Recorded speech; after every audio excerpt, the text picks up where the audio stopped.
Hi hello guys, எல்லாருக்குமே வணக்கம். இன்னைக்கு நம்ம இன்ஸ்பெக்டர் ஜிந்தே அப்படின்ற ஒரு வித்தியாசமான ஸ்டோரி ரிவ்யூ தான் பார்க்க போறோம். கதையே ரொம்ப வித்தியாசமான ஒரு கதைங்க. 90கள்ல தீகார் சிறையில இருந்து ஒரு மோசமான குற்றவாளி வெளியே தப்பிக்கிறாரு. அவர் எவ்வளவு மோசமானவர்னா இது வரைக்கும் 32 பேரை போட்டு தள்ளிருக்காராம். முக்கியமா அவரு இந்த ஸ்விம்மிங் ட்ரெஸ் எல்லாம் போட்ட பெண்களை மட்டுமே டார்கெட் பண்ணி போட்டு தள்ளதாகவும் சொல்லப்படுது. இப்போ அதே 90கள்ல மும்பை நகரமே நடுங்க செய்யுதுங்க. இப்போ மறுபடியும் வெளியே வந்துட்டான், யாரையெல்லாம் போட்டு தள்ள போறான், அவனை நம்ம பிடிச்சாகணுமேன்ற மாதிரியும் அங்க யோசிக்கிறாங்க. அப்பதான் கிட்டத்தட்ட 14 வருஷத்துக்கு முன்னாடி அந்த குற்றவாளிய பிடிச்ச அதே போலீஸ்காரு மறுபடியும் அந்த குற்றவாளிய பிடிச்சு காட்டுறதா களத்துல இறங்குறாரு. அதுக்கப்புறம் அங்க என்ன நடக்குது, காத்திருக்கிற ட்விஸ்டுகள்லாம் என்ன அப்படின்றதுதான் இந்த கதையில விறுவிறுப்பாவே சொல்லியிருப்பாங்க. படம் OTTல அவைலபிளா இருக்குங்க, தமிழ் டப்பிங்கோடயே இருக்கு. கண்டிப்பா எல்லாரும் OTTல பாருங்க. இப்ப இந்த கதையில என்ன இருக்குன்றத ஷார்ட்டா பாத்துடலாம். முடிஞ்ச ஒரு சின்ன லைக்கோட கண்டினியூ பண்ணுங்க.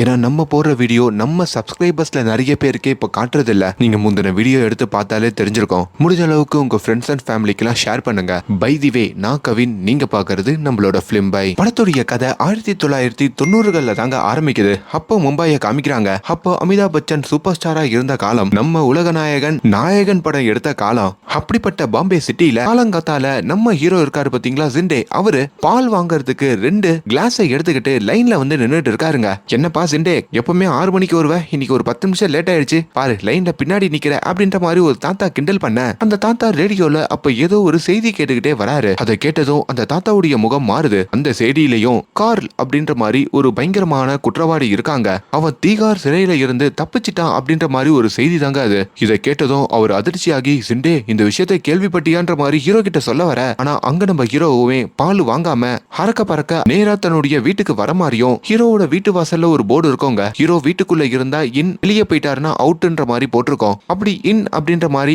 அந்த சிம்பிளையும் மாத்திட்டு அவர் வீட்டுக்குள்ள வந்து போலீஸ் யூனிஃபார்ம்லாம் மாத்திக்கிட்டு இருக்காரு. காலையில ஹீரோவோட மனைவி கமிஷனரும் இதை பாக்குறாங்க. இது ஹீரோவோட மனைவி கமிஷனரா அப்படின்ற மாதிரி கேக்குறீங்களா? நம்ம ஹீரோ என்னதான் தனக்கு வேலையில உயர் அதிகாரிகள் இருந்தாலும் தன்னோட மனைவி தான் நம்மளோட உயர் அதிகாரின்னு சொல்லி செல்லமா கமிஷனர்னு கூப்பிடுவாருங்க. ஏங்க காலங்காத்தால 7 மணிக்கெல்லாம் யூனிஃபார்மை போட்டு கிளம்பிட்டீங்க, அப்படி என்ன உங்களுக்கு வேலைன்ற மாதிரி கேட்க, இந்தியாவே அதிர வைக்க போற ஒரு கேஸ ஹேண்டில் பண்றதுக்கு தான் ஸ்டேஷனுக்கு போயிட்டு இருக்கேன், என்ன எதையும் கேட்காத, நான் வந்து சொல்றேன், வீட்டுல சேஃபா இரு அப்படின்னு சொல்லிட்டோம். தன்னோட மனைவியையும் வீட்டுல இருக்க சொல்லிட்டு இப்ப நம்ம ஹீரோ தன்னுடைய ஸ்டேஷனுக்கு வராரு. அப்பதான் நம்ம ஹீரோ ஒரு இன்ஸ்பெக்டர் அப்படின்ற மாதிரி காமிக்கிறாங்க. கட் பண்ணா ஒரு 15 மணி நேரத்துக்கு முன்னாடி தீகார் சிறைய காமிக்கிறாங்க.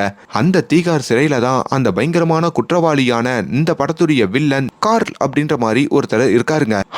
அவருடைய பிறந்த நாளை சிறப்பிக்கிறதுக்காக அங்க இருக்கிற மத்த கைதிகளுக்கும் அங்க இருக்கிற போலீஸ்களுக்கும் ஒரு பாயாசம் செஞ்சு கொடுக்கறாரு. ஆனா அவரோட சதி வேலை என்னன்னா, அந்த பாயாசத்துல தூக்க மாத்திரைய கலந்துடுறாருங்க. அப்படி அதை சாப்பிட்டுட்டு எல்லா கைதிகளும் அங்க தூங்கி போக அங்க கூட சேர்ந்து போலீஸ்காரங்களும் தூங்கிடுறாங்க. அதுக்கப்புறம் தான் அந்த மோசமான குற்றவாளி கார்ல் அந்த சிறைச்சாலையில இருந்து தப்பிச்சிருக்காருங்க. இந்த வில்லன் தப்பிக்கிறப்போ சாதாரணமா தப்பிக்கலைங்க. தன்னோட கூட்டாளிகளான டேவிட், லலித், டோமர், தியாகின்னு சொல்லி ஒரு 4 கைதிகளை கூப்பிட்டு தான் அந்த இடத்தை விட்டு தப்பிச்சிருக்காரு. அப்படி சிறைச்சாலை வாசல்லையே ஒரு அழகான ஒரு பொண்ணு வந்து கார்ல நிக்கிறாங்க. இந்த வில்லன் வெளியே வந்ததும் அந்த 4 கூட்டாளிகளோட அந்த கார்லயும் வில்லன் ஏற, வில்லனை பார்த்ததும் அவங்களும் கட்டி தழுவி முத்தமிடவும் செய்யறாங்க. தீகார் சிறையில இருந்து எவ்வளவு ஜாலியா இந்த வில்லன் தப்பிச்சிருக்கான் அப்படின்ற மாதிரியும் காமிக்கிறாங்க. இப்ப நம்ம ஹீரோ ரொம்ப பரபரப்பாவே தன்னுடைய ஸ்டேஷனுக்கு வராருங்க. அங்க ஒரு ஏட்டையா இருக்காருங்க. ஏட்டு, காலையில எனக்கு எதனா போன் வந்ததா அப்படின்ற மாதிரியும் ஹீரோ கேக்குறாரு. அந்த காலத்துல போன்லாம் இருக்காதுங்க, ஒரே ஒரு டெலிபோன் இருக்கும், அதுலதான் என்ன தகவல்னாலும் வரும். ஐயா, காலையில இருந்து டெலிபோன் ஒயரு பிஞ்சு கிடக்கு, எப்படி போன் வரும் அப்படின்ற மாதிரியும் ஏட்டு ரொம்ப காமெடியா பேசுறாரு. ஏட்டு, எதனா அசிங்கமா சொல்ல போறேன், சட்டு புட்டுன்னு ஒயர் ரிப்பேர் பண்றவன அங்க வர சொல்லு, ஒயரை இப்பவே கனெக்ட் பண்ணணும், எனக்கு ஒரு முக்கியமான போன் கால் வரும் அப்படின்னு சொல்லிட்டோம். இப்ப அந்த இடத்துல அந்த ரிப்பேர் பண்றவனையும் கூப்பிட, அவனுக்கு வேற அவசரமா கக்கா வந்துருது போல, அவனும் அவசரமா அந்த ஒயரையும் கனெக்ட் பண்ணிக்கிட்டு இருக்கான். இங்க ஹீரோவும் எப்போ போன் வரும் அப்படின்னு சொல்லி டென்ஷனா இருக்க, அப்ப ரோட்ல போற ஒருத்தரும் போன் அடிக்கிற மாதிரி சவுண்ட் எல்லாம் கொடுக்குறாருங்க. அவரையும் நம்ம ஹீரோ ஸ்டேஷன்ல தூக்கி போட்டு அடிக்க, அப்பதான் அவருக்கு அந்த முக்கியமான போன் கால் வருதுங்க. யாருன்னு பார்த்தா அங்க ஒரு டிஜிபி அதிகாரி இருக்காரு. அவருமே போன் பண்ணி, உங்களோட பேர்லாம் ஜிண்டேவா, 14 வருஷத்துக்கு முன்னாடி நீங்க தான் அந்த மோசமான குற்றவாளியை பிடிச்சிங்களா, உங்களை நாங்க மீட் பண்ணணும், எங்களோட ஆபீஸுக்கு வாங்க அப்படின்ற மாதிரி சொல்ல, இப்ப நம்ம ஹீரோவோட முகத்துல ஒரு பெரிய சந்தோஷம். அவரோட வண்டியை எடுத்துக்கிட்டு வேக வேகமா அந்த டிஜிபி அதிகாரியோடைய ஆபீஸுக்கு வராருங்க. இப்ப அவருமே நம்ம ஹீரோவை பார்த்துட்டு நீங்க எப்படி 14 வருஷத்துக்கு முன்னாடி இந்த கைதியை பிடிச்சிங்க அதை கொஞ்சம் விலாவரியா சொல்ல முடியுமான்ற மாதிரி கேட்க அப்பதான் 14 வருஷத்துக்கு முன்னாடி இந்த கதையை காமிக்கிறாங்க. ஆக்சுவலி நம்ம ஹீரோ பிக் பாக்கெட் அடிக்கிற ஒரு திருடனை துரத்திக்கிட்டு போறப்போ அவன் தான் முதல் வாட்டி இந்த வில்லனான கார்ல பத்தி சொல்லியிருப்பான். நானாச்சு பிக் பாக்கெட் தான் அடிக்கிறேன், இங்க கார்ல ஒரு வில்லன் இருக்கான், அவன் ஒரு பேங்கையே கொள்ளடிக்க திட்டம் போட்டிருக்கான் அப்படின்னு வளர அதுக்கப்புறம் தான் நம்ம ஹீரோ அந்த 70ஸ்லயே அவரோட டீமோட அந்த பேங்குக்கு வந்திருப்பாரு. அதே சமயம் இந்த வில்லனோ அந்த பேங்க் மேனேஜரையும் துணியெல்லாம் அவிழ்த்து அங்க எல்லாரையும் கட்டி போட்டுட்டு அந்த பேங்க்ல இருக்கிற பணங்கள் எல்லாம் கொள்ளையடிச்சிட்டு போறப்போ நம்ம ஹீரோ அங்க பணைய கைதி மாதிரியே நடிச்சு அந்த வில்லன் கார்ல கிட்டையும் கண்ணை தூக்கி நீட்டுறாரு. அப்படிதான் கார்ல்ன்ற அந்த மோசமான குற்றவாளி முதல் வாட்டி நம்ம ஹீரோ கிட்ட பிடிபட்டிருப்பான். இப்ப 14 வருஷம் கழிச்சு நான் இப்படிதான் பிடிச்சன்ற மாதிரியும் நம்ம ஹீரோ அந்த டிஜிபி கிட்ட சொல்ல, யோ ஜிண்டே 14 வருஷத்துக்கு முன்னாடி அவனை பிடிச்ச, ஆனா அவன் அதுக்கப்புறம் 5 வாட்டி ஜெயில இருந்து தப்பிச்சிருக்கான். அந்த 5 வாட்டியும் தப்பிக்கிறப்போவும் அவன் நிறைய பேரை போட்டு தள்ளிருக்கான், 32 பேரை போட்டு தள்ளிருக்கான்யா. அதனால இந்தியாவுடைய ரொம்ப ரொம்ப டேஞ்சரான ஒரு கைதினா அவன் தான். அவனை பத்தி உனக்கு எதனா தெரியுமான்ற மாதிரி கேட்க நம்ம ஹீரோவுமே அங்க ஒரு பாடமா ஒப்பிக்கிறாரு. அந்த கார்ல் அப்படின்றவன் பாக்குறதுக்கு வெள்ளையா இருப்பான். அதுக்கு ஒரு காரணம் அவங்க அம்மா லெபனீஸ், அப்பா இந்தியன் சித்தி. அந்த வில்லனுடைய அம்மா கல்யாணமாகி கொஞ்ச நாள்லயே அவங்க அப்பாவை பிரிஞ்சுட்டாங்க. அதுக்கப்புறம் ஒரு பிரெஞ்சுக்காரனை கல்யாணம் பண்ணிக்கிட்டு இந்த வில்லன் கார்ல கூப்பிட்டுக்கிட்டு அவங்க பிரெஞ்சுல போயிட்டு அதாவது பிரான்ஸ்ல போயிட்டு செட்டில் ஆயிட்டாங்க. அப்படி இந்த வில்லன் பிரான்ஸ்ல தான் வளர்ந்தான். அங்க நிறைய கிரைம்லயும் அவன் ஈடுபட்டான். இந்த வில்லன் எப்பவுமே ஒரு பணக்கார வாழ்க்கையை தான் வாழ்ந்திருக்கான். 5 ஸ்டார் ஹோட்டல்ல மட்டும்தான் அதிகமா இருப்பான். அப்படி அங்க நிறைய பெண்களோட தொடர்பும் வச்சுப்பான். அவன் பாக்குறதுக்கு ரொம்ப அழகா இருக்கிறதுனாலயே பெண்களும் இவனோட அழகுல மயங்கிடுவாங்க. அப்படி இவன் நினைச்சபடி அந்த பெண்கள் இவனுக்காக என்ன வேணாலும் செய்வாங்க அப்படின்னு ஒரு சின்ன பிளாஷ்பேக் போகுதுங்க. இந்த வில்லன் ஒரு பெண்ணோட கொஞ்சம் நெருக்கமா இருக்கிறப்போ அந்த பொண்ணுக்குமே இந்தியாவே தேடிக்கிட்டு இருக்கிற கார்ல் மாதிரியே நீங்க இருக்கீங்க அப்படின்ற மாதிரி இந்த வில்லனை பார்த்து அவங்களுக்கு ஒரு சந்தேகம் வந்துருது. எங்க இந்த பொண்ணு வெளியே இந்த உண்மையை சொல்லிடுவாடோன்னு சொல்லி அந்த பொண்ணு ஸ்விம்மிங் ட்ரெஸ்ல இருக்கும் போதே அந்த பொண்ணோட கதையை இந்த வில்லன் முடிக்கிறாரு. அதுக்கப்புறத்துல இருந்து இவர் நிறைய பெண்களுடைய கதையை அவங்க ஸ்விம்மிங் ட்ரெஸ்ல இருக்கும் போது முடிச்சிருக்காரு. அவனுக்கு ஸ்விம் சூட் கில்லர் அப்படின்ற இன்னொரு பேரும் இருக்கு. இது வரைக்கும் 5 வாட்டி அவனை பிடிச்சிருக்காங்க. ஆனா 5 வாட்டியுமே அவன் சிறையில இருந்து தப்பிச்சிருக்கான். அதனால வெள்ளக்காரங்க அவனுக்கு வெச்ச பேரு ஸ்னேக். ஏன்னா இவன் போட்டு தள்ள 32 பேர்ல வெள்ளக்காரங்களும் சில பேர் இருக்காங்க. அதனால இவன் தப்பிச்சது இந்தியாவுக்கு மட்டும் இல்ல, அமெரிக்கா, பிரான்ஸ்னு சொல்லி எல்லா நாடுகளும் பீதியில தான் இருப்பாங்கன்ற மாதிரிலாம் இவர் மொத்த உண்மையும் சொல்ல, இதை கேட்ட டிஜிபியும் உனக்கு நிறைய விஷயம் தெரிஞ்சிருக்கு, நீ அப்ப அந்த பாம்பை எப்படி பிடிக்க போறன்ற மாதிரி கேட்க, நான் ஒரு கிரிப்புள்ள சார், 2 கால் இருக்கிற கிரிப்புள்ள, அந்த பாம்பை என்னால மட்டும் தான் பிடிக்க முடியும், என்கிட்ட இந்த பொறுப்பை ஒப்படைங்கன்ற மாதிரியும் கேட்கிறாரு. அப்படிதான் நம்ம ஹீரோ இந்த கேஸை கையில எடுக்கிறாரு. அப்படி இந்த வில்லன் கார்லுடைய போட்டோவை வாங்கி மும்பை நகரம் முழுக்க இந்த வில்லன் எங்க தப்பிச்சு போயிருப்பான்ற மாதிரியும் தேடிக்கிட்டு இருக்காரு. ஆனா எவ்வளவு தேடியும் இவருக்கு எந்த ஒரு தகவலும் கிடைக்க மாட்டேங்குதுங்க. ஆனா நம்ம ஹீரோ தன்னோட வீட்டுக்கு வரப்போ அவங்க மனைவி ஒரு கோவத்திலேயே இருக்காங்க. சாப்பிடும் போது கூட சரியா சிரிச்சு கூட பேச மாட்டாங்க. சமையல் கட்டுல தனியா வந்துட்டோம், நீங்க எதுக்கு இந்த வயசுல அந்த மோசமான குற்றவாளியை தேடி போனோம் அப்படின்ற மாதிரி கேட்க, ஏன்னா 15 வருஷத்துக்கு முன்னாடி நான் தான் அவனை பிடிச்சேன், அதனால மறுபடியும் ஒருத்தன் அவனை பிடிக்க முடியணும், அது என்னாலதான் முடியும்ன்ற மாதிரி ஹீரோ சொல்றாரு. குடும்பத்தை மட்டுமே பாத்துக்கிறவன் நல்ல மனுஷன், ஆனா இந்த சமூகத்தையும் சேர்த்து பாத்துக்கிறவன் தான் போலீஸ்காரனான சிறந்த மனுஷன், நான் சிறந்த மனுஷனா இருக்க விரும்புறேன்ற மாதிரியும் அவர் சொல்றாரு. அப்பதான் நம்ம ஹீரோக்கு ஒரு டெலிபோன் வருதுங்க. அவர் பக்கத்து வீட்டுல ஒரு போன் இருக்கும். அதுலயுமே ஹோட்டல் ஏர்போர்ட் பிளாசால இருந்து கால் பண்றோம், இங்க சந்தேகம் படும்படி சில மர்ம நபர்கள் வந்திருக்காங்க, அதுல ஒருத்தர் இந்த வில்லன் கார்ல இருக்கிறதுக்கு வாய்ப்பு இருக்குன்ற மாதிரியும் அவங்க தகவல் சொல்ல, இப்ப நம்ம ஹீரோ அவரோட ஸ்டேஷன்ல இருக்கிற கான்ஸ்டபிள் ஒரு 4 அதிகாரிகளை கூப்பிட்டுக்கிட்டோம் அந்த இடத்துக்கு போறாரு. நம்ம மாறு விஷயத்துல தான் ஒவ்வொரு ரூமா தட்டி அந்த வில்லன் கார்ல இருக்கானான்ற மாதிரி கண்டுபிடிக்க போறோம். இந்த போட்டோவை நல்லா பாத்துக்கங்க, எல்லாரும் ரூம் பாய் ட்ரெஸ் போட்டுக்கங்கன்னு சொல்லிட்டோம். இப்ப எல்லாருக்கும் ஒவ்வொரு துணியை கொடுத்து ஒவ்வொரு ரூமையும் தட்டி பார்க்க ஆரம்பிக்கிறாங்க. ஆனா அதுல 410 ரூம் மட்டும் திறக்கவே இல்லைன்ற மாதிரியும் அங்க கான்ஸ்டபிள் வந்து சொல்றாருங்க. அதே வேளையில அந்த வில்லன் இருக்காரு பாத்தீங்களா கார்ல், அவரு ஒரு ரூமுக்குள்ள இருக்காரு. இங்க நம்ம ஹீரோவுமே அந்த 410 ரூமை திறக்க முடியலன்னா அதுக்குள்ளதான் வில்லன் இருக்கணும், அப்ப அந்த ரூமை உடைங்கன்ற மாதிரி சொல்ல, இப்ப அந்த ரூமை இவங்க எல்லாரும் சேர்ந்து உடைக்க, ஆனா உள்ள பார்த்தா அங்க ஒரு பிரெஞ்சுக்காரன் இருக்காருங்க. ஏய், பாக்கிறதுக்கு இவனும் வெள்ளையா தான் இருக்கான், ஒருவேளை இவன் கூட கார்லா இருக்கலாம், இவனை பிடிச்சி ஸ்டேஷனுக்கு கூட்டு போங்கன்ற மாதிரியும் அவனை தரத்தரன்னு எழுதிட்டு போறாங்க. அதான் 412 ரூம் அப்படின்ற மாதிரி ஒரு ரூம் இருக்கு, அதுக்குள்ளதான் உண்மையான வில்லன் இருக்கான் போல. அவனுமே இந்த போலீஸ் அதிகாரி எல்லாம் நம்மன்னு நினைச்சு வேற எவனையும் கூட்டு போறதா கவனிக்கிறான். இதுக்கு மேல இங்க இருந்து ஆபத்துன்னு சொல்லிட்டோம், அங்க இருந்து தப்பிக்க பிளான் பண்றான். என்னதான் மத்த அதிகாரிகள் அந்த பிரெஞ்சுக்காரனை இழுத்துட்டு போனாலும் நம்ம ஹீரோக்கு அந்த 412 ரூம் மேல ஒரு சந்தேகம் வருதுங்க. அவர் அந்த ரூம் பக்கத்துல வரைக்கும் போறாரு. ஆனா அதுக்குள்ள அந்த பிரெஞ்சுக்கார கத்துனதுனால கீழே வந்துடுறாரு. கட் பண்ணா அந்த பிரெஞ்சுக்காரரு ஒரு அப்பாவின்னு தெரிய வருதுங்க. அதே மாதிரி பிரெஞ்சுக்காரங்களுடைய எம்பசியில இருந்தோம் எங்களுடைய நாட்டுக்காரர் அதாவது டூரிஸ்ட இந்தியால இருக்கிற இந்த மும்பை போலீஸ் கொடுமைப்படுத்துறாங்கன்ற மாதிரியும் ஒரு கேஸ் ஆயிடுது. அதனால நம்ம ஹீரோக்கு இந்த பொறுப்பை ஒப்படைச்ச டிஜிபிய போட்டு அங்க மினிஸ்டர் கிளின்னு கிழிக்கிறாங்க. அடுத்த நாளுமே இந்த டிஜிபி நம்ம ஹீரோவை கூப்பிட்டு நான் 1 லட்ச ரூபாய் காசு கொடுக்குறேன், அதுக்கு நீ மொத்தமா எனக்கு மாடுலாம் வாங்கிட்டு வந்து கொடுக்குறியான்ற மாதிரி கேட்க ஹீரோவும் ஏன்னு கேட்கிறாரு. ஆமாயா, நீ பண்ண காரியத்துல என்னைய வேலை விட்டு தூக்கிடுவாங்க போல,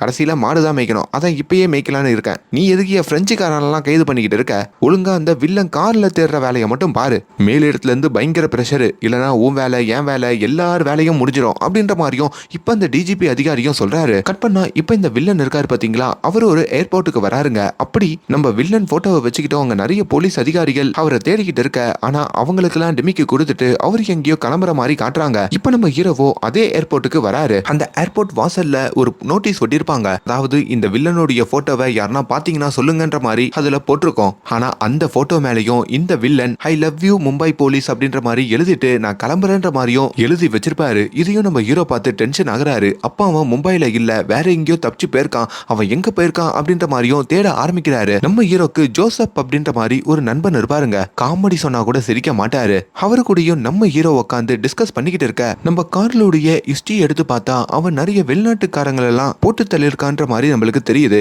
அப்படி நம்ம இந்தியால வெளிநாட்டுக்காரங்கள் அதிகமா இருக்கிற இடத்தெல்லாம் நம்ம சோதனை பண்ணணும். உதாரணத்துக்கு பாண்டிச்சேரி, கோவா அந்த மாதிரியான இடங்கள் அங்க அவன் போறதுக்கும் வாய்ப்பு இருக்கு. ஏன்னா பாஸ்போர்ட் இல்லாம அவனால வெளிநாட்டுக்கு தப்பிருக்க முடியாது, கண்டிப்பா இந்த மாதிரி இடத்துக்கு தான் போயிருக்கணும்ன்ற மாதிரி சொல்ல அப்படி இந்த வில்லன் அவரோட டீமோட சேர்ந்து இப்போ கோவாக்கு வந்து இறங்குற மாதிரி காட்டுறாங்க. அப்போ வில்லன் 4 பேரை தானே கூட்டிட்டு வந்தாரு, அதுல இன்னொருத்தர் எங்க போனாருன்னு கேக்குறீங்களா? எப்பா நீ ஜெயில இருந்து என்ன வெளியே கூட்டு வந்ததே ரொம்ப நன்றி, ஆனா நான் உன் கூடலாம் வரல அப்படின்னு சொல்லி அதுல டோமர்னு ஒருத்தர் மட்டும் தன்னோட ஊரு ராஜஸ்தானுக்கே திரும்பறதா ஒரு ரயில்வே ஸ்டேஷன்ல வந்து ரயில் ஏற வந்திருக்காரு. ஆனா அவரை போலீஸ் அடையாளம் கண்டுகிட்டு கைது பண்ணி இப்ப நம்ம ஹீரோவுடைய ஸ்டேஷனுக்கு கூட்டிட்டு வராங்க. இப்ப அவர்கிட்டயே நம்ம ஹீரோ வந்து இந்த போட்டோவை காமிச்சு உனக்கு கார்ல தெரியுமான்ற மாதிரி கேட்க அவரும் எனக்கு தெரியவே தெரியாதுன்னு சொல்ல உனக்கு என்ன கேம் பிடிக்கும்ன்ற மாதிரியும் ஹீரோ கேக்குறாரு. அவருக்கு ஹாக்கி தான் பிடிக்கும்னு சொல்ல ஏன் கால ஒரு மாதிரி பிடிச்சிட்டு இருக்கன்ற மாதிரி கேக்குறாரு. அந்த தோமரும் கால்ல சுளுக்கு பிடிச்சிருக்குன்னு சொல்ல அந்த சுளுக்க நான் எடுக்கிறேன்னு சொல்லி ஒரு எண்ணெயை ஊத்தி நம்ம ஹீரோ சுளுக்க எடுத்துக்கிட்டே உனக்கு ஹாக்கியில ஃபேவரட் பிளேயர் யாருன்னு சொல்லி ஒவ்வொரு பேரா சொல்றாருங்க. அதுல கார்ல் அப்படின்ற ஒரு பேரை சொன்ன உடனே அந்த டோமர் கொஞ்சம் முழிக்கிறாரு. அதை வச்சு நம்ம ஹீரோ இவன் கார்ல நல்லாவே தெரிஞ்சிருக்கான் அப்படின்ற மாதிரியும் கண்டுபிடிக்கிறாரு. இப்ப அங்க ஒரு லத்திய வச்சு எந்த கால்ல எண்ணெய தேய்ச்சாரோ அதே கால்ல போட்டு அடிக்க இப்ப அந்த தோமரும் பயந்துகிட்டு சார் நான் உண்மைக்கா சொல்லிடுறேன், அந்த கார்ல அவங்க கூட்டாளி 3 பேரோட சேர்ந்துகிட்டு ஏதோ ஒரு வெளியூருக்கு போறதா பிளான் பண்ணா, நாங்க எல்லாருமே ஏர்போர்ட்டுக்கு பக்கத்துல இருக்கிற ஒரு இடத்துல தான் ரூம் எடுத்து தங்கணும் அப்படின்னு சொல்லி அந்த ஹோட்டலுடைய அட்ரஸும் சொல்ல இப்ப நம்ம ஹீரோ அந்த ரூமுக்கும் வேக வேகமா வராரு. இப்ப அந்த ரிசப்ஷன்லயும் கார்லுடைய போட்டோவை காமிச்சு இவன் எந்த ரூம்ல தங்கனா, இந்த ரூமை எப்போ செக் அவுட் பண்ணா, இப்ப எங்க இருக்கான்ற மாதிரியும் விசாரிக்க அவர் காலையிலேயே செக் அவுட் பண்ணி எங்கேயோ கிளம்பிட்டாரே அப்படின்ற மாதிரியும் சொல்றாங்க. என்னடா எவ்வளவு தொலைவு வந்து கார்ல பிடிக்க முடியலன்ற மாதிரியும் ஹீரோ நினைக்க அப்பதான் கார்லுடைய கூட்டாளிகள்ல இருக்கிற இன்னொருத்தர், அதாவது 4 பேர் இருப்பாங்கல்ல, அதுல இன்னொருத்தரும் ஊருக்கு போல அவரும் பிளைட் மிஸ் பண்ணதா சொல்லி மறுபடியும் அந்த ரிசப்ஷனுக்கு வந்து பா இந்த கார்ல பையன் 102 ரூம்ல தானே தங்கி இருந்தான், அதே ரூமை எனக்கு கொடு அப்படின்ற மாதிரி கேக்குறாரு. இதை வச்சு இப்ப அந்த கார்லுடைய இன்னொரு கூட்டாளியையும் நம்ம ஹீரோ பிடிக்க அவனை ஊருக்கு ஒதுக்குப்புறமா ஒரு மரத்துல கட்டி வைக்கிறாரு. அந்த மரத்துக்கு மேல ஒரு தேனி கூடு இருக்குங்க.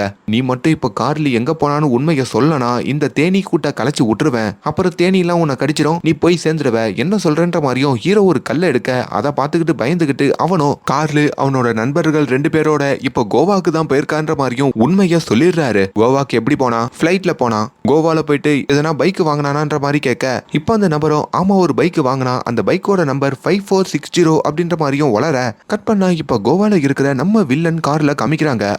அவரோட 2 கூட்டாளிகளோட கோவால ஒரு கடற்கரையில நிக்க உங்க கூட்டாளிகள் கிட்டையும் தூரத்துல ஒரு கப்பலை காமிக்கிறாரு. இந்த கப்பல் யூஎஸ்க்கு தான் போகுது, இன்னும் 5 நாள்ல கிளம்பிடும், அதுக்குள்ள நம்ம போலி பாஸ்போர்ட்டை ரெடி பண்ணி நம்ம இந்த கப்பல்ல ஏறிடணும், அப்புறம் யூஎஸ்க்கு போயிட்டு நம்ம நிரந்தரமா செட்டில் ஆயிடலாம், நம்மளுக்கு பிரச்சனையே வராதுன்ற மாதிரியும் சொல்றாரு. அப்ப அங்க சில வெள்ளக்காரிகள் இருக்காங்க. அந்த வெள்ளக்காரி கிட்டையும் கார்லோட இருக்கிற இன்னொரு கூட்டாளி கொஞ்சம் வழிஞ்சு பேசுற மாதிரியும் அந்த பொண்ணை மயக்கிற மாதிரியும் காட்டுறாங்க. இதெல்லாம் கார்லுக்கு சுத்தமா பிடிக்கலைங்க. இங்க பிளான்னு போட்டா அது நானா தான் போடணும், நான் சொல்றதான் இங்க எல்லாரும் கேட்கணும் அப்படின்னு சொல்லி தன்னோட கூட்டாளிகள் 2 பேர்லயே ஒருத்தரை இந்த வில்லன் கார்ல போட்டு தள்ளிடுறாரு. இப்ப மீதி ஒரு ஆப்பிரிக்கன் இருப்பாரு, அவர்கிட்டையும் இவனை பத்தி கவலைப்படாத, நம்ம 2 பேரும் யூஎஸ்க்கு போறோம், 5 நாள்ல நம்ம 2 பேருக்கும் 2 பாஸ்போர்ட்டை நம்ம ரெடி பண்றோம் அப்படின்ற மாதிரியும் சொல்றாரு. இங்க நம்ம ஹீரோவுமே அவர் கண்டுபிடிச்ச இது எல்லாத்தையும் இந்த டிஜிபி கிட்ட சொல்றதுக்கும் தன்னோட வீட்டுக்கு வர வைக்கிறாரு. அப்படி வீட்டுக்கு வந்ததும் நம்ம ஹீரோயின் இருக்காங்கல்ல, ஹீரோவோட மனைவி, இவங்க எல்லாருக்கும் ஜூஸ் கொடுக்க எல்லாரும் சேர்ல உட்காடுறாங்க. நம்ம ஹீரோவுக்கு உட்காரத்துக்கு சேர் இல்ல, அவரு ஒரு சைக்கிள்ல உட்காந்துக்கிறாருங்க. அதுக்கப்புறம் அந்த டிஜிபி கிட்டையும் கோவால தான் அந்த கார்ல இருக்கான்ற மாதிரியும் தகவல் சொல்ல, அப்போ கோவா போலீஸ் அவனை பிடிக்கிறதுக்குள்ள மும்பை போலீஸான நம்ம பிடிச்சாகணும். ஆல்ரெடி மும்பை போலீஸுக்கு கெட்ட பேர் இருக்கு, நீங்க எப்படின்னா அந்த கார்ல பிடிச்சி அதை நல்ல பேரா மாத்தணும். நீங்க பண்ண போற மிஷன் உங்களுக்குள்ளேயே தான் இருக்கணும். நீங்க கோவாக்கு போயிட்டு வரதுக்கான எல்லா செலவும் நான் ஏத்துக்கிறேன். சிண்டே உன்னோட தலைமையில தான் இந்த குழுவை அமைக்க போறேன் அப்படின்னு சொல்லி உன் டீம்ல யாரெல்லாம் இருக்கணும்னு ஆசைப்படுறன்ற மாதிரி கேட்க, ஹீரோவும் இந்த ஜோசப், இந்த கான்ஸ்டபிள், இன்னும் ஒரு 4 பேர் எல்லாமே டம்மிங்க தாங்க. இவங்களெல்லாம் கூட்டு போய் தான் நான் அந்த மோசமான குற்றவாளியை பிடிக்க போறேன்ற மாதிரியும் சொல்றாரு. இதுக்கும் அந்த டிஜிபி ஒத்துக்கிட்டு அப்ப நாளைக்கே ஏர்போர்ட் போயிட்டு பிளைட் எடுத்துருங்கன்ற மாதிரி சொல்ல, இது வரைக்கும் அவங்க வாழ்க்கையில பிளைட்டே பார்த்தது இல்ல, இது நம்ம பிளைட்ல போக போறோமான்னு சொல்லியும் எல்லாரும் வாயடைஞ்சு போறாங்க. அப்படி முதல் வாட்டி இவங்க எல்லாரும் பிளைட்ல கோவாக்கும் கிளம்புறாங்க.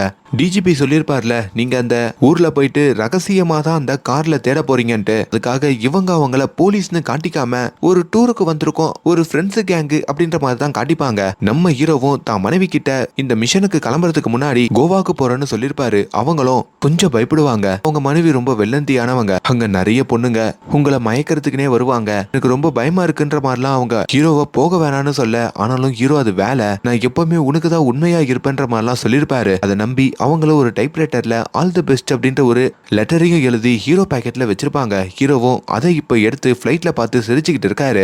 என்னதான் ஹீரோக்கு கடவுள் நம்பிக்கை இல்லைனாலும் ஹீரோ பத்திரமா வீடு திரும்பணும்னு சொல்லி வீட்டுல அவங்க மனைவி கடவுளை வேண்டிப்பாங்க. அப்படி நம்ம ஹீரோ அவரோட டீமோட கோவாக்கு வந்து இறங்குறாரு. அந்த இடத்துலயும் தங்களை போலீஸ்னு காட்டிக்காம இவங்களோட பேரெல்லாம் வேற ஒரு நேமா சொல்லி அங்க ரூமையும் எடுக்கிறாரு. அப்படி முதல்ல இவங்க ஒரு பைக் நம்பரை அந்த வில்லனுடைய கூட்டாளி கிட்ட இருந்து கேள்விப்பட்டிருப்பாங்களே, அப்படி அந்த பைக் யாருடையது அப்படின்ற மாதிரியும் அட்ரஸ கண்டுபிடிச்சு கோவால இருக்கிற அந்த நபருடைய வீட்டுக்கும் நம்ம ஹீரோ அவரோட டீமோட போறாரு. வீட்டுக்குள்ள போனா யாருமே இல்லைங்க. திடீர்னு பார்த்தா அங்க ஒரு வயசான தாத்தா துப்பாக்கி எடுத்துட்டு வந்து நீட்டுறாரு. ஐயா ஐயா சுற்றாதீங்க, நாங்களே போலீஸ் அதிகாரி தான், உங்களோட பைக்கை கார்லன்னு ஒரு மோசமான குற்றவாளி எடுத்து சுத்துறதா கேள்விப்பட்டேன், அவன் எங்க இருக்கான்னு தேடிதான் இங்க வந்தோம் அப்படின்ற மாதிரி சொல்ல, அந்த தாத்தாவும் என்னோட பைக் தான், அது கொஞ்ச நாள் முன்னாடி காணாம போச்சுன்னு போலீஸ்ல கம்ப்ளைண்ட் கொடுத்திருந்தேன், அதை அந்த மோசமான குற்றவாளி கார்ல தான் எடுத்து சுத்துறானா, எப்படின்னா அவனை பிடிச்சி என் பைக்கை வாங்கி கொடுத்துருங்கன்ற மாதிரியும் அந்த தாத்தா சொல்றாரு. அதுக்கப்புறம் இவங்களே ரெண்டு பேரா பிரிஞ்சு கோவால இருக்கிற எல்லா இடத்துலயும் இந்த வில்லனை தேட ஆரம்பிக்கிறாங்க.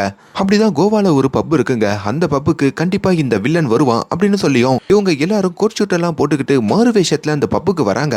இவங்க நினைச்ச மாதிரியே நம்ம வில்லன் கார்ல இருக்காரு பாத்தீங்களா, அவரும் அந்த பப்ல தாங்க உக்காந்துட்டு இருக்காரு. ஆனா நம்ம ஹீரோ அதை பார்க்கல. அதுக்குள்ளேயே பப்புக்குள்ள ஒரு 2 வெள்ளைக்காரங்க சண்டை போட்டுக்க, போலீஸ் வேற இல்லாதனால சண்டை இன்னும் அதிகரிக்குது. நம்ம ஹீரோ பொறுமையை இழந்து அந்த வெள்ளைக்காரங்களை சமாதானப்படுத்துறதுக்கு நான் போலீஸ் தான் அப்படின்ற மாதிரி சொல்லிடுறாருங்க. இதை கேட்டு கார்லும் உஷாராகி அந்த இடத்துல இருந்து கிளம்ப, அதுக்குள்ள கோவா போலீஸ் அந்த இடத்துக்கு வந்து அங்க மாறு வேஷத்துல இருக்கிற ஹீரோவையும் கைது பண்றாங்க.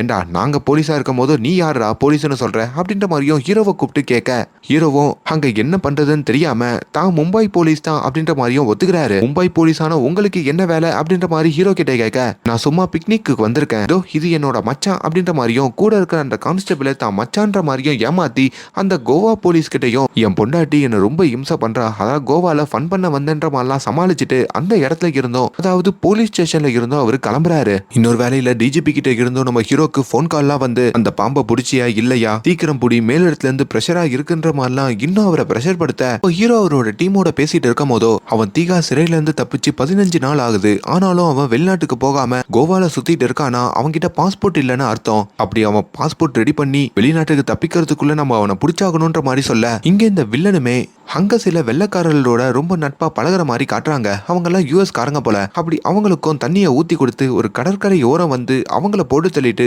அவங்களோட பாஸ்போர்ட்டை இப்ப இந்த வில்லன் கைப்பற்றுறாரு. அது மூலயமா வில்லனுக்கும் இப்ப வெளிநாட்டுக்கு போறதுக்கான பாஸ்போர்ட் கிடைக்குதுங்க. இங்க டிஜிபியோடைய ஆபீஸுக்கு வர நம்ம ஹீரோவோட மனைவியும் தனக்கு இன்னைக்கு திருமண நாள், என் கணவர் எப்பவுமே போலியை விரும்பி சாப்பிடுவாரு, என் கணவர் கோவால இருக்காருன்னு தெரியும், ஆனா எங்க இருக்காருன்னு தெரியாது, சீக்ரெட் மிஷன் போனாரு, இந்த போலி மட்டும் அவருக்கு கொடுக்க முடியுமான்ற மாதிரி அன்பா கொடுக்கறாங்க. அதுவும் அந்த டிஜிபி இந்த போலியை நானும் ஷேர் பண்ணிக்கலாமான்னு கேட்டோம், வாங்கி வச்சுக்கிறாரு. வழக்கம் போல நம்ம ஹீரோவுமே ஒவ்வொரு இடமா பிரிஞ்சு அவரோட டீமோட சேர்ந்து இந்த கார்ல தேடிக்கிட்டு இருக்க, அப்பதான் மதிய சமயத்துல இவங்க எல்லாரும் ஒரு இடத்துல அசம்பல் ஆகுறாங்க. அப்ப அந்த இடத்துக்கு கான்ஸ்டபிள் இருக்காரு பாத்தீங்களா, அவர் பேய் அடைஞ்ச மாதிரி வராரு. என்னாச்சுன்ற மாதிரி கேட்க, சார் நான் அவனை பார்த்தேன் சார் அப்படின்ற மாதிரியும் சொல்ல ஒரு பிளாஷ்பேக் போகுதுங்க. கோவால இருக்கிற ஒரு போட்ல இந்த கான்ஸ்டபிள் இந்த கார்ல தேடி போயிருப்பாருங்க. அப்ப அந்த கார்ல இந்த கான்ஸ்டபிள் பார்த்திருப்பாரு. அவன் கூட்டாளியோட அந்த பைக்ல உட்காந்து பேசிக்கிட்டு போவான். அந்த இடத்துலயே அந்த வில்லனை பிடிக்கணும்னு நினைச்சிருப்பாரு. ஆனா அவனோட டெரரான உருவத்தை பார்த்துட்டு நம்ம அவனை பிடிக்க போய் நம்மள அவன் எதனா பண்ணிடுவானோன்ற மாதிரியும் பயந்திருப்பாரு. அதனால அவனை பிடிக்காமயே அந்த இடத்துல இருந்து கிளம்பிருப்பாரு. இப்ப இந்த விஷயத்தையும் ஹீரோ கிட்ட சொல்ல ஹீரோக்கும் அங்க பயங்கர கோவம் வருது. ஒரு போலீஸுக்கு தைரியம் வேணும், தைரியமே இல்லாம நீ எதுக்கு போலீஸ்ல இருக்க, இப்பவே கிளம்பி மும்பைக்கு போயிடு அப்படின்ற மாதிரியும் அந்த அதிகாரிய பயங்கரமா திட்டுறாரு. போட்ல பாத்துன்னு வேற சொன்னேன், இதுக்கப்புறம் அவனை நம்ம எங்க போய் தேட முடியும்ன்ற மாதிரியும் அவ்வளவுதான் இந்த வில்லனை பிடிக்க முடியாதுன்ற ஒரு நம்பிக்கையும் ஹீரோ இழக்கிறாரு. இப்ப நம்ம ஹீரோ ராத்திரி தன்னோட மனைவிக்கும் திருமண நாள் வாழ்த்துக்கள் சொல்றதுக்கு கால் பண்ணிருக்க. அப்பதான் அவங்க மனைவி காலையில டிஜிபி கிட்ட போலி கொடுத்த விஷயத்தெல்லாம் சொல்றாங்க. அப்ப நம்ம ஹீரோக்கு திடீர்னு ஒரு யோசனை வருதுங்க. நம்ம எப்படி நம்ம மனைவி கிட்ட ரொம்ப அன்பா பேசுறோமோ அதே மாதிரி கார்லுக்கும் ஒரு மனைவி இருக்கா. அவ பேரு சிண்ட்ரெல்லா. அவ அமெரிக்கால தான் இருக்கா. கண்டிப்பா கார்லும் அப்பப்போ அவ மனைவி கூட பேசணும். அப்ப அந்த கார் வெளிநாட்டுக்கு கால் பண்றதுக்கு டெலிபோன் எக்ஸ்சேஞ்ச் வருவான். அப்ப அந்த இடத்துல நம்ம அந்த கார்ல பிடிச்சிடலாம் அப்படின்ற மாதிரியும் ஹீரோக்கு ஒரு ஐடியா வருது. அடுத்த நாளே டெலிபோன் எக்ஸ்சேஞ்சுக்கு வந்து அந்த கார்லோடைய போட்டோ காமிச்சு இந்த இடத்துக்கு இவன் வந்திருக்கானான்ற மாதிரி கேட்க, அந்த டெலிபோன் எக்ஸ்சேஞ்சில் இருக்கிறவரும் 20 ரூபாய் லஞ்சம் வாங்கிக்கிட்டு, சார் பொதுவா லீகலான விஷயத்தை ஹேண்டில் பண்றவங்க தான் இங்க வந்து வெளிநாட்டுக்கு போன் பேசுவாங்க. சில இல்லீகலா பேசுறவங்க எல்லாம் பக்கத்துல ஒரு பார் இருக்கு, அந்த இடத்துல போய் தான் போன் பேசுவாங்க. நீங்க வேணா அந்த பார்ல போய் பாருங்க அப்படின்ற மாதிரியும் சொல்றாரு. அப்படி நம்ம ஹீரோவும் அந்த பாருக்கு வராருங்க. அந்த இடத்துலயும் இந்த கார் அவரோட மனைவியோட போன்ல பேசிக்கிட்டு இருக்க. இவங்க வர சமயத்துல அந்த கார்ல அந்த இடத்துல இருந்து கிளம்பி போறாருங்க. இப்ப நம்ம ஹீரோவும் அந்த பார்ல ரொம்ப நேரமா வெயிட் பண்ணிக்கிட்டு இருக்காரு. ஆனாலுமே இந்த வில்லனை பார்க்க முடியல. அப்பதான் டெல்லியில இருந்து ஒரு பெரிய போலீஸ் அதிகாரி அதே பாருக்கு வந்திருக்க விஷயம் ஹீரோ கேள்விப்படுறாரு. அவரும் இந்த வில்லனை தேடிதான் இந்த இடத்துக்கு வந்திருக்காரு போல. இப்ப அவரை பார்த்து நம்ம ஹீரோ தான் மும்பை போலீஸ் தான், நாங்களும் அந்த கார்லன்ற வில்லனை தேடி தான் வந்திருக்கோன்ற மாதிரி எல்லா உண்மையும் சொல்ல, ஹீரோ கூட இருக்கிற மற்ற அதிகாரிகளும் இதெல்லாம் டிஜிபி சொல்லக்கூடாதுன்னு சொன்னாருன்ற மாதிரியும் தடுக்கிறாங்க. ஆனாலும் நம்ம நேரத்தை மிஞ்சிட்டோம், அதுக்கப்புறம் எல்லா ஊர் போலீஸும் சேர்ந்து தேடினாதான் அந்த வில்லன் கிடைப்பான்ற மாதிரியும் சொல்ல, ஆனா அந்த டெல்லி போலீஸும் நம்ம ஹீரோக்கு உதவி பண்ண மறுக்கிறாரு. அந்த வில்லனை நாங்க பிடிச்சா எங்களுக்கு பேர் வரும் அப்படின்னு சொல்லிட்டோம். இப்ப அவரும் நம்ம கார்ல தேடி போறாரு. அப்படி ராத்திரி வரைக்குமே நம்ம ஹீரோ அதே பார்ல உக்காந்துட்டு இருக்க. ராத்திரி வரைக்குமே இந்த வில்லனை பார்க்க முடியலைங்க. இது வரைக்கும் மும்பை போலீஸ்காரங்க செலவுக்குன்னு கொடுத்த எல்லா காசுமே இவங்களுக்கு செலவாகுது. இவங்களால ரூம் ரெண்ட கூட இப்ப கட்ட முடியல. அப்பதான் இவங்க கையில இருக்கிற காசெல்லாம் போட்டு நம்ம இந்த குற்றவாளியை கண்டுபிடிக்கிற வரைக்கும் நம்ம எல்லாம் ஒற்றுமையா நம்ம கை காசை போட்டு செலவு பண்ணணும்ன்ற மாதிரிலாம் செலவு பண்றாங்க. இப்ப இந்த வில்லன் தப்பிக்க இருக்கிற அந்த அமெரிக்கா கப்பலும் இன்னும் ஒரு நாள்ல கிளம்ப போகுதுங்க. இந்த விஷயமும் நம்ம ஹீரோ கேள்விப்படுறாரு. இன்னும் ஒரு நாள் தான் நம்மளுக்கு டைம் இருக்குன்ற மாதிரியும் சொல்றாரு. அதே வேளையில இங்க இந்த வில்லனும் அந்த அமெரிக்கா காரனை அடிச்சு இந்த பாஸ்போர்ட்டையும் அவரோட பேருக்கு மாத்த, இன்னொரு பக்கம் டிஜிபிக்கும் டெல்லியில இருந்து போன் கால் வருது. என்ன மும்பை போலீஸ்லாம் இப்போ கோவாக்கு போயிருக்காங்களாமே, நீங்களே குற்றவாளியை தப்பிக்க விடுவீங்க, இப்ப நீங்களே தேடி போவீங்களா அப்படின்ற மாதிரியும் இன்னும் பிரஷர் பண்றாங்க. இன்னொரு பக்கம் கோவா போலீஸ் இருக்காங்கல்ல, அவங்களுக்கும் இந்த கார்ல கோவால தான் இருக்கான்ற மாதிரியும் தகவல் தெரிய வர, அதே வேளையில நம்ம ஹீரோ எப்பவுமே இந்த பார்ல வந்து தேடிட்டு இருப்பார்ல, அந்த பார்லயும் ஈவினிங் ஒரு ரிசப்ஷன் இருக்கான். அது ஒரு வெட்டிங் ரிசப்ஷனா. கண்டிப்பா அந்த வெட்டிங் ரிசப்ஷனுக்கு இந்த கார்ல வரதுக்கு வாய்ப்பு இருக்குன்ற மாதிரியும் ஹீரோக்கு ஒரு சந்தேகம் வருது. தான் கூட இந்த கான்ஸ்டபிளை மட்டும் இருக்க வச்சுட்டு மற்றவங்களெல்லாம் ஹார்பர்ல போய் வெயிட் பண்ணுங்க, ஹார்பர்ல அந்த கார்ல வந்தா அங்க பிடிங்க, இல்லைன்னா இங்க பிடிப்போம், இந்த ராத்திரியை தான்னா நம்ம அந்த வில்லனை கண்டுபிடிக்க முடியாதுன்னு சொல்லியும் இவங்க முழு வீச்சில தேட. அப்படி நம்ம ஹீரோ சந்தேகப்பட்ட மாதிரி இப்ப அந்த பாருக்கும் அந்த வில்லன் வராங்க. அதை நம்ம ஹீரோவும் இப்ப பார்க்க செய்யறாரு. எப்படின்னா இவனை பிடிக்கணுமேனு சொல்லியும் அங்க ஒரு சர்வெண்ட் மாதிரி வேஷம் போட்டு இந்த வில்லனுக்கு சரக்க சப்ளை பண்ற மாதிரி பக்கத்துல வராரு. அப்படியே இந்த வில்லனான கார்லயும் தாவி பிடிக்க, இப்ப வில்லனோட அவரோட கூட்டாளி ஒருத்தர் இருப்பார் பாத்தீங்களா, அவரையும் அங்க இந்த கான்ஸ்டபிள் மண்டையில ஒரு அண்டாவை கவுத்துக்கிட்டு தைரியத்தையும் வர வச்சுக்கிட்டு சண்டை போட்டு பிடிக்க செய்யறாரு. அப்படி இவங்க ரெண்டு பேருமே அந்த இடத்துல பயங்கரமா சண்டை போட அங்க ரிசப்ஷனே நின்னு போகுதுங்க. ஒரு வழியா இப்ப ஹீரோவோட மத்த டீமும் அந்த இடத்துக்கு வந்து மும்பை போலீஸ் எல்லாம் சேர்ந்து இந்த கார்லயும் பிடிக்கிறாங்க. அப்படி அந்த ரிசப்ஷன்லயே மாப்பிள்ளை பொண்ணை போட்டோ எடுக்க வந்த போட்டோகிராஃபரை வச்சு இந்த கார்லோட கை காலெல்லாம் கட்டி போட்டு இவங்க ஒன்னா உட்காந்து போட்டோ எடுத்துக்கவும் செய்யறாங்க. அதுக்கப்புறம் இவங்க இன்னும் கோவாவோட எல்லையில தாங்க இருக்காங்க, மகாராஷ்டிராவோட எல்லைக்கு வந்தாகணும். கோவா போலீஸ் வேற அந்த இடத்துக்கு வந்தா இப்ப இந்த மும்பை போலீஸ் பிடிச்சத நாங்க தான் பிடிச்சோன்ற மாதிரியும் அவங்க இந்த கார்ல கூட்டு போயிட்டாலும் நம்ம ஹீரோ போட்ட எஃபெக்ட் எல்லாமே வேஸ்ட் ஆயிடுங்க. அதனால இப்ப இவங்களுக்கு அவசரமா வண்டி தேவைப்படுது. அப்பதான் மாப்பிள்ளை பொண்ணு போற அந்த வண்டியை இப்ப நம்ம ஹீரோவும் அவரோட டீமும் சேர்ந்து எடுத்துக்கிட்டு அந்த வண்டியில இந்த கார்ல கட்டி தூக்கிட்டு போறாங்க. அப்படி இவங்க போற வேலையில வேற இந்த கோவா போலீஸுக்கும் இந்த தகவல் தெரிய வருது. இந்த கோவா எல்லையை அவங்க தாண்டிடுவாங்களா, மும்பை போலீஸை நாங்க தடுக்கிறோம்னு சொல்லி மகாராஷ்டிரா கோவா எல்லையில ஒரு பெரிய சண்டை வெடிக்குதுங்க. கார்ல எங்களுக்கு தான் சொந்தம் எங்களுக்கு தான் சொந்தம்னு சொல்லி 2 பேரும் மாறி மாறி இழுத்துக்க ஒரு வழியா அந்த சண்டையோட முடிவுல நம்ம ஹீரோ மகாராஷ்டிரா எல்லையிலயும் வந்து விழறாரு. அதுக்குள்ள அந்த டிஜிபி அதிகாரின்னு சொல்லி எல்லாருமே அந்த எல்லைக்கும் வந்து அங்க இந்த கார்ல மடக்கி பிடிக்க, அப்படி ஒரு வழியா மகாராஷ்டிரா போலீஸான இந்த மும்பை போலீஸ் தான் கார்ல பிடிக்கிறாங்க. கூட இருக்கிற அவங்க கூட்டாளியையும் பிடிக்கிறாங்க. என்னதான் நாங்க இந்த வில்லனை பிடிச்சிருந்தாலும் எங்களுக்கு உதவி பண்ணது கோவா போலீஸ்னு ஹீரோ சொல்ல, அப்போ அது வரைக்கும் சிரிக்காத அந்த ஜோசப் அங்க சிரிக்கிறாருங்க. அதாவது ஹீரோவோட போலீஸ் டீம்ல இருக்கிறவரு. இப்போ ஹீரோக்கும் அங்க பாராட்டு கிடைக்குது. இப்போ நம்ம ஹீரோ தன்னுடைய ஸ்டேஷனுக்கு வரப்போ நம்ம ஹீரோவை ஒரிஜினலாவே ஒருத்தர் வந்து மீட் பண்றாருங்க. அப்பதான் அதுதான் உண்மையாலேயே ஜிண்டே அப்படின்ற மாதிரி சொல்றாங்க. அதாவது இப்ப நம்ம ஹீரோ ஒரு ரோல்ல நடிக்கிறாருல, அந்த ரோல்ல உண்மையாலே ஒருத்தர் இருந்திருக்காரு, அவர் தான் அது அப்படின்ற மாதிரி காமிக்கிறாங்க. அங்கதான் இந்த படம் ஒரு உண்மை சம்பவம்ன்ற மாதிரியும் தெரியுது. அட்லாஸ்ட் இப்ப நம்ம ஹீரோ வீடு திரும்புற மாதிரியும் நான் மனைவி கிட்ட ரொம்ப அன்பா பேசிட்டு, நீ சொன்ன மாதிரியே உன் புருஷன் சாதிச்சுட்டு வந்துட்டேன், என்ன பண்ணன்றத ரேடியோ வச்சு கேளுன்ற மாதிரியும் சொல்றாரு. அப்படி ரேடியோலயும் நம்ம ஹீரோவோட பேரை தான் அங்க சொல்றாங்க. அதோட ஓப்பனிங் சீன்ல நம்ம ஹீரோ எந்த பாலை வாங்காம வந்திருப்பாரோ அதே பால் கடைக்கு அந்த கிளாஸோட வர மாதிரியும் இப்ப அந்த பால் கடையில இருக்கிற அந்த வயசான தாத்தா மற்ற லைன்ல நின்னவங்க எல்லாருமே நம்ம ஹீரோவை பாராட்டுற மாதிரியும் இந்த படத்தோட கதை முடியுதுங்க. படம் ஓடிடியில் அவைலபிளா இருக்கு, தமிழ் டப்பிங்கோடயே இருக்குங்க. வாய்ப்பு இருந்தா பாருங்க. அண்ட் மேலும் இந்த மாதிரியான வீடியோஸை தொடர்ந்து பார்க்கறதுக்கு நம்மளோட சேனலை சப்ஸ்கிரைப் பண்ணுங்க. Thank you so much.